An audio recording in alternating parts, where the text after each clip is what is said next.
Quel est votre métier? Quel est votre parcours? Combien gagnez-vous?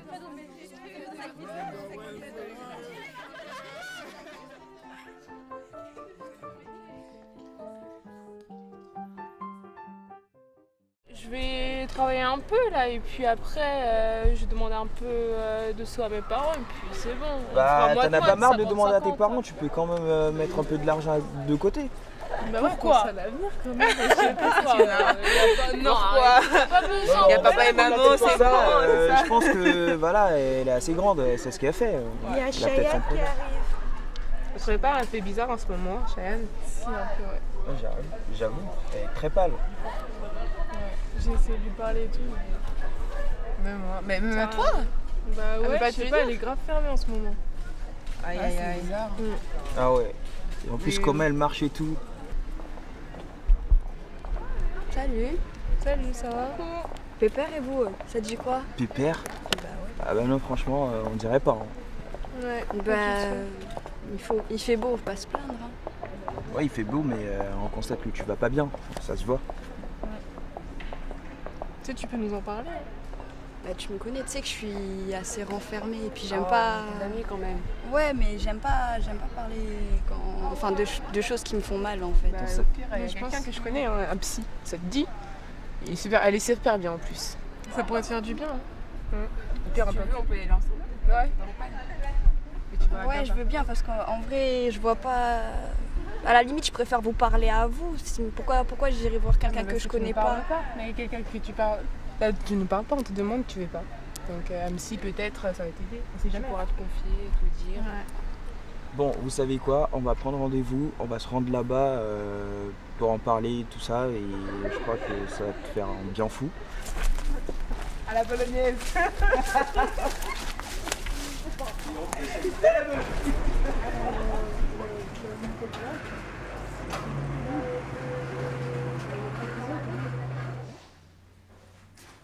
Bonjour.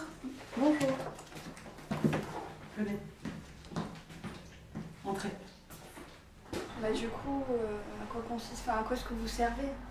Alors c'est une très bonne question. À quoi ça peut servir donc d'aller voir quelqu'un qui va pas vous donner de solution à vos problèmes, qui va pas répondre à vos questions, qui vous donnera pas de conseils? Moi, je pense que pour les personnes qui n'arrivent pas à se confier à leur famille, aux personnes proches, enfin, qui n'arrivent pas à s'ouvrir, justement, ils ont besoin de quelqu'un pour pouvoir s'ouvrir et mieux se sentir. Pour certains, c'est la première fois qu'ils parlent de ça à quelqu'un. C'est difficile à croire, mais même des adultes parfois. Ce qu'on se dit, on l'a payé. Elle est là pour nous. Donc, si elle fait pas bien son boulot, on pourra vraiment s'en prendre à elle. Quoi. Oui, c'est ça le truc, c'est quoi son boulot? Bah, son boulot, c'est de nous écouter. Bah oui, mais si tu parles, c'est que t'attends un échange, non? Moi, j'aime pas parler dans le vide. À votre avis, est-ce que le silence de quelqu'un qui vous écoute, c'est le vide? Non. Non. Parce que parfois, tu peux réfléchir justement à pourquoi du comment, alors que vous l'écoutez, vous réfléchissez. Donc, vous n'avez pas besoin de parler. Si vous parlez, vous réfléchissez pas en même temps. Mais vous le dites vous-même, vous donnez pas de solution. Donc si vous parlez pas de toute façon, enfin, vous réfléchissez peut-être, mais vous donnez pas la solution que vous avez dans votre tête. Et est-ce que vous avez déjà remarqué que parfois, quand on réfléchit à plusieurs, même sans forcément se dire ce à quoi on pense en tête, il se passe pas la même chose que quand on est tout seul? Est-ce que vous avez remarqué que c'est pas la même chose et qu'en général, on n'aboutit pas forcément ni aux mêmes conclusions, ni aux mêmes solutions, ni aux mêmes résultats? Mais donc, vous ne conseillez jamais? Très rarement. Vraiment très rarement. Et c'est pas forcément quand on me demande un conseil que j'en donne un. Ça arrive, quand on me demande un conseil, par principe en général, je renvoie la personne à la raison pour laquelle elle me demande ce conseil et à ce que son intuition ou sa force de vie en elle lui conseille vis-à-vis de ce problème. Parce que mon but, c'est pas que les gens aient besoin de moi pour se débrouiller, c'est qu'ils trouvent en eux la force de résoudre les problèmes qui se posent à eux et de trouver leur chemin.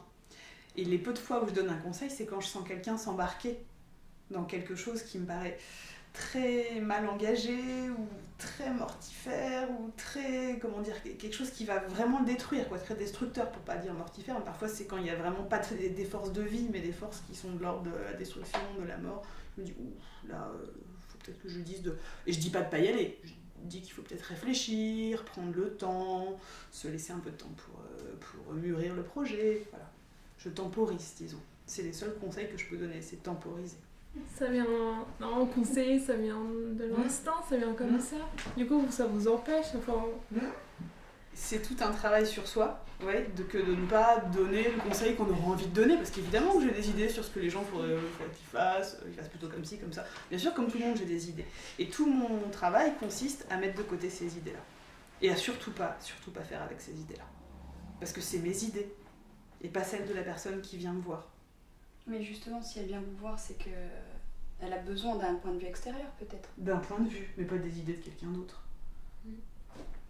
Donc votre travail, c'est d'aider la personne à faire un travail sur lui-même et à trouver ses propres solutions. Exactement. Pour ne pas être indépendant de vous. Pour pas être dépendant. Oui. Indépendant. Surtout ne pas être dépendant. C'est pas difficile pour vous tous les jours d'entendre la souffrance des autres? Comment vous faites pour vivre avec? Alors difficile, non, je dirais que c'est presque, on pourrait dire un plaisir, parce que c'est le plaisir de la rencontre, en fait, d'écouter les personnes qui viennent me voir et à partir de leurs plaintes ou de leurs souffrances, de créer ensemble une autre forme, de donner forme à tout ça. Alors moi, perso, je peux pas rester assise sur une chaise toute la journée, donc comment faites-vous? Mais moi non plus, j'ai du mal à rester assise toute la journée, alors j'ai beaucoup d'activités. Je travaille sur le mouvement, à travers les arts martiaux, la danse, le tir à l'arc, tout ce que je peux découvrir un peu à partir du geste. Et dans un lieu aussi où on travaille avec des animaux vivants, qui sont les chevaux, qui sont là, à côté de nous, et qui sont des symboles aussi dans l'inconscient collectif, de force, de noblesse, de générosité, qui sont des cothérapeutes aussi parfois. Je vais vous présenter Balestra. D'accord. Ok.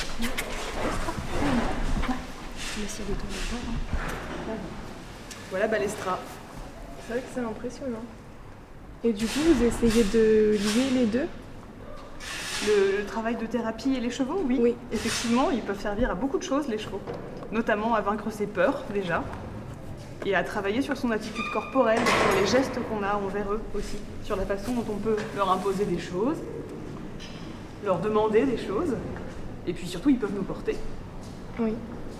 Et comment est-ce que ça peut influer dans le mental ou dans l'esprit de quelqu'un qui va pas bien? C'est ça que je comprends pas, en fait. Ça dépend de ce qui va pas bien, en fait. Et ça dépend aussi des peurs qu'on a affrontées. Déjà, il peut nous faire rire. Ils peuvent faire des grimaces, comme il est en train de nous faire là, par exemple. Les animaux, en général, peuvent être très rassurants pour les gens qui sont impressionnés. D'abord parce qu'ils parlent pas. En tout cas, pas avec la parole, mais ils peuvent nous dire des tas de choses, comme il est en train de faire actuellement. Mais il y a moins d'enjeux dans la rencontre avec eux qu'avec les humains. Et parce qu'ils ne nous jugent pas également.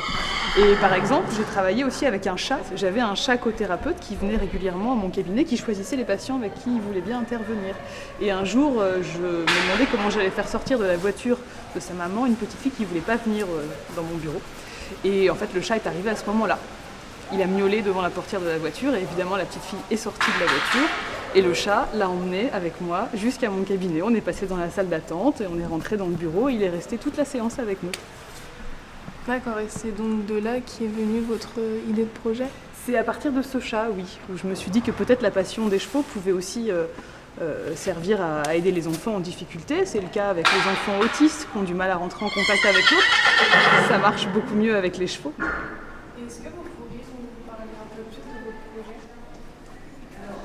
C'est d'utiliser les chevaux, d'abord pour ce qu'ils savent faire depuis longtemps, c'est-à-dire tirer des roulottes hippomobiles, et d'emmener des jeunes en difficulté, qui sont confiés par la protection judiciaire de la jeunesse, en séjour de rupture, sur des temps assez courts, de 3 semaines, où on va vivre avec les chevaux et les roulottes et se déplacer, aller rencontrer des gens, aller à la sortie des écoles, proposer des petits spectacles, des ventes de crêpes qui permettent de financer le projet aussi en partie. Et puis pour ce que chacun des jeunes aura envie de faire, peut-être un petit spectacle de cirque, un petit numéro de clown peut-être. On utilisera aussi les animaux qui seront avec nous à ce moment-là. Et j'arrive pas à comprendre en fait comment est-ce qu'un cheval puisse soulager quelqu'un de son mal-être réellement. C'est ça que je vois pas comment en fait. Parce que déjà les chevaux demandent une certaine présence. Quand on est avec eux, il faut être présent dans l'instant où on est présent. On ne peut pas penser ni au passé, ni à l'avenir, ni être ailleurs. Il faut vraiment être là et déployer des qualités de présence qui sont nécessaires dans la vie et pratiques en fait. Ça va être une façon de travailler sur l'instant et sur la façon qu'on a d'être au monde. Comment est-ce qu'on se présente à l'autre? Comment on est dans la rencontre avec le vivant? Comment on habite une situation? Est-ce qu'on est dans ses pensées, dans ses problèmes? Ou est-ce qu'on arrive à être là dans l'instant et en profiter? En général, c'est assez intense ce qu'on partage avec les chevaux, donc on ne peut pas être ailleurs de toute façon. Ça marche à tous les coups. Après, l'idée, c'est de réussir à développer ça au quotidien, dans tout ce qu'on fait. Et il faut surtout, avec les chevaux, être très juste. Si on n'est pas juste, si on a des émotions qu'on cache, s'il y a des choses qui restent enfouies au fond de nous, qui nous gênent dans la rencontre, eux, ils vont le sentir tout de suite. Ils vont nous le dire.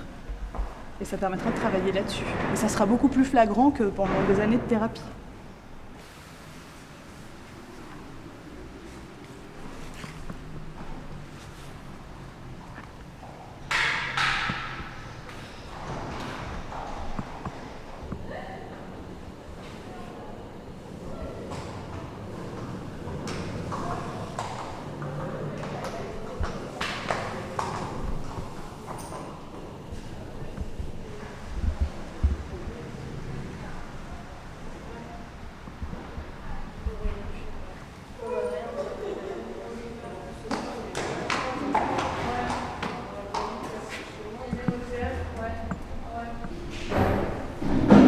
On aimerait savoir, parce que vous avez beaucoup d'activités et votre boulot, si vous trouvez le temps pour vous, en fait.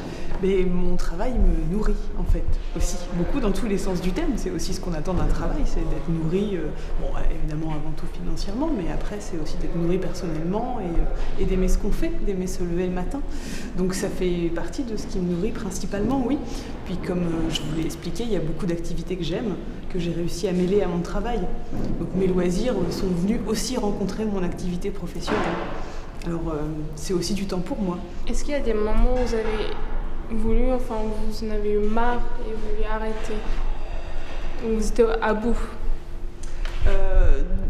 Sur la fatigue que tout ça génère, oui, ça peut arriver par moments que je me dise mais il faut arrêter ce rythme, c'est trop dur. Ça c'est quand je manque de sommeil. Donc ce qu'il faut faire c'est aller se coucher plus tôt et puis faire l'effort de dormir un peu. En général le lendemain ça va mieux. Ah oui. Ça vous fait pas ça, vous? Quand vous manquez de sommeil, vous n'avez pas des moments de découragement? Non, c'est quand j'échoue. Oui, j'ai ça quand on échoue. Quand je commence à échouer, je fais ah non, j'abandonne. Et après je me dis si j'abandonne maintenant, j'abandonne toute ma vie. Donc je me repose un peu. C'est vrai que le repos, ça fait beaucoup de bien. Donc je me repose, je fais est-ce que je vais vraiment abandonner d'abord? Finalement, quand on aime vraiment, on n'abandonne pas. Mais l'échec, qu'est-ce que tu entends par l'échec? Parce que ça peut être assez relatif l'échec en fait. C'est un peu dans notre tête l'échec. En fait, normalement quand je fais quelque chose, j'ai un but. Et si j'arrive pas à atteindre ces buts-là, je dis je peux pas.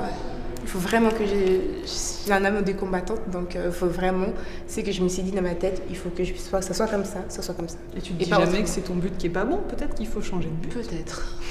Quand je dors, je réfléchis, je fais, là que le sommeil est-ce que c'est bien, c'est ça? Le sommeil et les rêves, comme on en parlait. Oui, c'est vrai, les rêves. Et en tant que psy, normalement vous n'avez pas le droit de donner des conseils, c'est ça?